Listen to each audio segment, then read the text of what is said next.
Pour créer notre dossier, nous allons utiliser la dernière face qu'il nous reste et nous allons l'extruder à 12 cm et non pas à 15 comme nos assises. Je la sélectionne ensuite intégralement, je crée un groupe et je viens lui donner une inclinaison de 90 degrés comme ceci. Je la prends à l'extrémité et je viens la placer sur la face ici, autrement dit, sur mon fauteuil. Je clique, je vérifie que je l'ai correctement positionné, ce n'est pas le cas. Je descends un petit peu comme ceci. Je me verrouille sur l'axe rouge et je viens le positionner.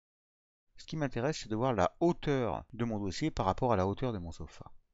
Je n'ai pas de mesure précise, je vais donc le faire à l'œil nu. Faites la même chose, comme ceci. Là, la hauteur me semble correcte. Je vais donc la conserver comme cela. Je vais le positionner correctement pendant que j'y suis. Je vais me mettre comme ceci, venir masquer cette partie. Je vais peut-être le décaler un petit peu comme cela. Et je vais venir calculer l'angle qu'il me faut pour le positionner correctement. Je prends mon outil rapporteur. Je me positionne sur l'axe vert et non pas le rouge, comme ceci, et je viens chercher, vous voyez, l'axe bleu. Je viens chercher la ligne magenta, il me dit que j'ai un angle de 3,8 degrés.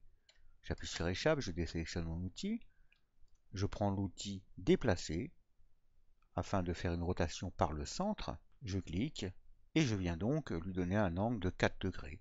Alors je démarre à 90, je pars comme ceci, je vois que l'angle augmente, je peux donc venir lui taper au clavier simplement 94, je ne vais pas lui mettre 93,8. Je le sélectionne et je viens le poser contre la face. Nous allons maintenant pouvoir travailler sur le groupe en lui-même. Je vais venir lui dessiner un coussin. Je viens donc sélectionner mon outil maître, je me positionne. Alors attention à bien prendre la ligne magenta, vous pouvez vous promener sur cette ligne ici pour récupérer l'axe magenta comme ceci. Et quand vous l'avez, vous tapez 3,1 cm. Pourquoi 3,1? Nous allons utiliser Round Corner avec un offset de 3 cm. Nous lui laissons donc 1 mm de battement. Je me positionne sur cette arête, je tape encore une fois 3,1. Je valide bien sûr par entrée. Et également ici 3,1 entrée. Je viens prendre mon outil rectangle orienté. Je clique à une extrémité à la seconde. Et vous voyez, je crée ici un rectangle orienté. Je viens lui entrer .10 pour faire un coussin de 10 cm. Je peux maintenant venir supprimer mes guides, édition supprimer les guides. J'extrude ici de 2,5 cm. Et je peux venir donner une petite inclinaison ici pour donner un petit peu plus de perspective à mon modèle. Je me mets à 0,5, je tape donc 0,5 au clavier et je valide. Je vais pouvoir maintenant venir sélectionner cette face-ci, lancer Round Corner, régler mon offset sur 2 cm puisque nous avons une épaisseur de 2,5 cm et nous avons fait un décalage d'un demi-centimètre. Donc Round Corner ne pourra que nous faire un arrondi à 2 cm. Attention, il n'a pas de marge. Je tape 2 et je valide. Et il m'a créé ici un coussin avec un petit défaut ici. J'appuie sur E, je sélectionne ma gomme, j'appuie sur la touche majuscule et je viens réparer tout ça en 2 clics. Comme ceci. Cela effectué, je vais éditer le groupe, sélectionner l'intégralité de mon coussin, venir régler l'offset à 3 cm, je clique sur OK, je valide dans le vide et j'ai donc créé mon dossier. Je désélectionne le tout, clic droit, éclater. Je clique 3 fois pour resélectionner le tout et je viens créer un groupe. Édition, révéler, tout, et je vais pouvoir voir si mon coussin est correctement positionné. Ça a l'air d'être bien. Je le sélectionne à l'extrémité par exemple ici, j'appuie sur CTRL, je le duplique et je l'amène. Je vais refaire la même chose ici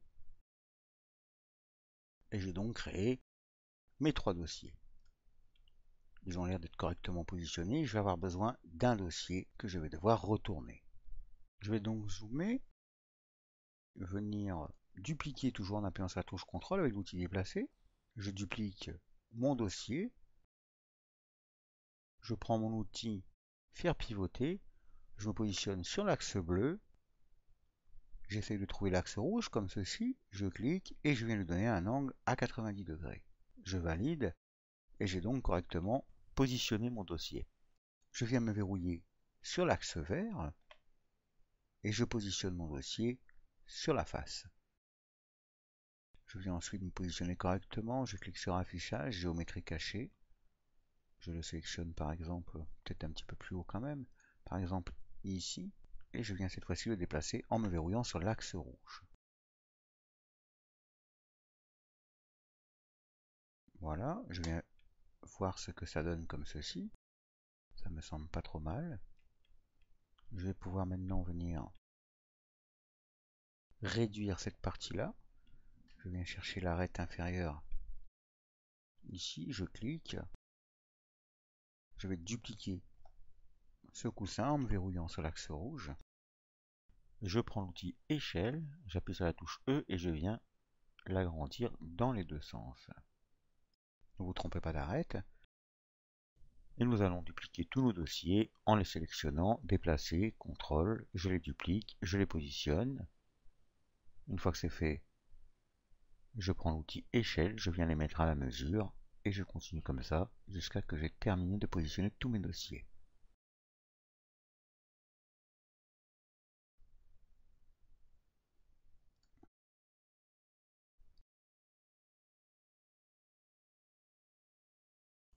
Pour terminer, je viens me positionner sur l'arête interne, ici dans mon arrondi.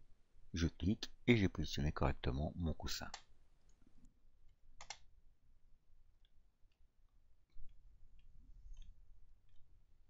Voilà, vous avez dessiné un superbe canapé. J'enlève la géométrie cachée. Et vous allez maintenant pouvoir lui appliquer des matières, des textures et supprimer les faces et arêtes qui restent en dessous de votre canapé. Merci, à très bientôt.